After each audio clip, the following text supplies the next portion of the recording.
My people, what we witness today is not just construction. SIT is a revolution of unity.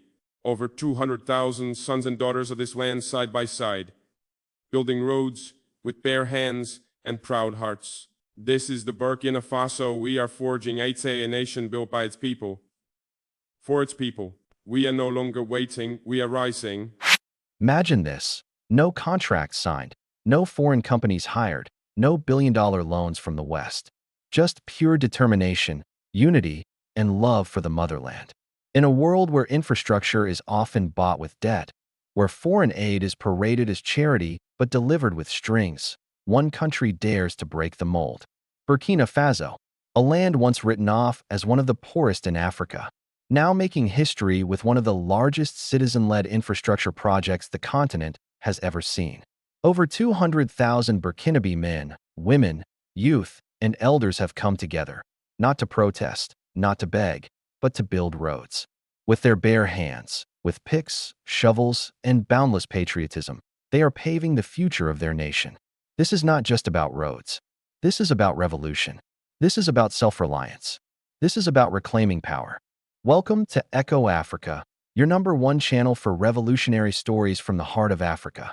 Today, we bring you an inspiring tale of people power, a grassroots uprising of unity and hard work that is transforming Burkina Faso, kilometer by kilometer. Stay tuned, because what you're about to witness isn't just development, it's destiny. Burkina Faso's journey to self-reliance didn't begin overnight. For decades, the country's roads were crumbling testaments to broken promises, neglected by corrupt leaders and left out of international infrastructure deals. Rural areas, especially, were isolated during rainy seasons. Farmers struggled to transport crops.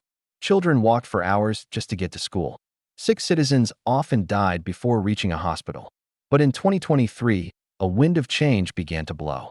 And at its center was Captain Ibrahim Traoré, a young revolutionary leader who promised not just security, but sovereignty. Under Traoré's leadership, the people of Burkina Faso began to understand a powerful truth. Burkina Faso, we don't need permission to build our nation. We only need unity. It was this spirit that ignited the people's road revolution. Traoré didn't order it. The people did. Inspired by his message, citizens from all provinces, Kassi, Yatinga, Bam, Zandwiogo, and beyond, organized themselves. Civil society, community leaders, youth groups, women's unions, and even retired elders, everyone picked up a tool and joined in.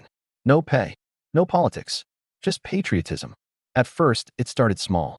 Just a few dozen people fixing potholes in a village near Kaya.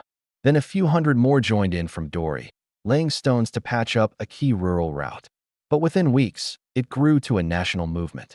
Reports flooded in. 5,000 citizens clearing jungle paths near Gawa, 8,000 women organizing a gravel team. In Tinkadogo, 2,000 students laying culverts near Wahigia, elders offering land and tools. While youths offered their energy, entire towns paused daily routines to prioritize road building. Farmers used carts and donkeys to move dirt. Mechanics converted old trucks into makeshift graders. Mothers prepared meals for volunteer crews. By the end of the third month, 200,000 Burkinabe citizens were involved. Let's listen to some real voices Echo Africa gathered from the field. We waited too long for someone else to fix this. But now we know, we are the solution. Awa Sanu, grandmother and volunteer, Bobo del Lasso. Before this road was fixed, my brother died on the way to the hospital. I don't want that to happen to anyone again. Isaka Zongo, farmer, Kambasiri. I'm 72 years old. I helped build this road in the 1960s. Now I build it again for my grandchildren. Adama Cabaret, retired teacher, Manga. These aren't just testimonies. These are legacies in motion. This movement isn't just about asphalt and gravel. It's about dignity, ownership, and resilience. Experts are calling it the Burkinabe development model, a new form of infrastructure building that focuses on community-led labor, locally sourced materials, cultural pride, and historical restoration, environmental sustainability. Entire villages are planting trees along the roads to prevent erosion. Women's groups are organizing rest stations and solar-powered water points for travelers. Local musicians have even composed songs celebrating the volunteers. This isn't just nation building. This is nation healing. Perhaps the most powerful message this sends to the world is this: we do not need Europe. We do not need the IMF. We are not your charity case. We are architects of our destiny. For decades, Burkina Faso was trapped in debt deals for road construction, contracts that enriched foreign firms while local roads decayed. Now, for the first time in generations, roads are being built without foreign aid, without colonial oversight, and without economic sabotage. This people-powered road project is proof that Africa's biggest resource isn't oil or gold. It's the people themselves. And Echo Africa will keep telling their stories. Of course, the journey hasn't been without challenges. Some critics doubted the movement. Others warned about technical standards and safety concerns. But in response, volunteer engineers and architects from within Burkina Faso stepped forward to supervise. Diaspora experts offered remote guidance. Local radio stations taught people proper techniques. Where there were gaps in knowledge, there was an overflow of willingness to learn. With each passing week, the roads got better, smoother, stronger, more connected. The ripple effects? Faster emergency response times, improved rural education access, more market access for farmers, increased community pride and cohesion. Even neighboring nations like Mali and Niger have begun sending delegations to learn from the Burkinabe model. This grassroots miracle is sending shockwaves across the continent. Activists in Ghana, youth in Senegal, and civil groups in Tanzania are asking, if Burkina Faso can do this, why not us? That's the question Echo Africa wants every African to ask. This isn't just a road-building project.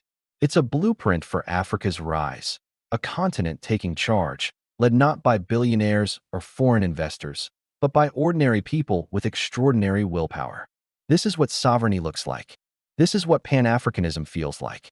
This is how freedom is built, brick by brick, road by road. Narrator, calm, proud tone. Burkina Faso has lit the torch. Now it's up to the rest of Africa to carry the flame. If you believe in the power of the people, if you believe in Africa rising, not begging, if you believe that the future of development lies in the hands of its citizens, then share this story. Talk about it. Take part in it, in whatever way you can. This is Echo Africa, and we're here to amplify the voices that truly matter.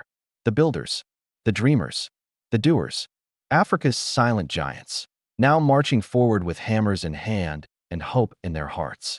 Until next time, stay inspired, stay strong, and stay sovereign.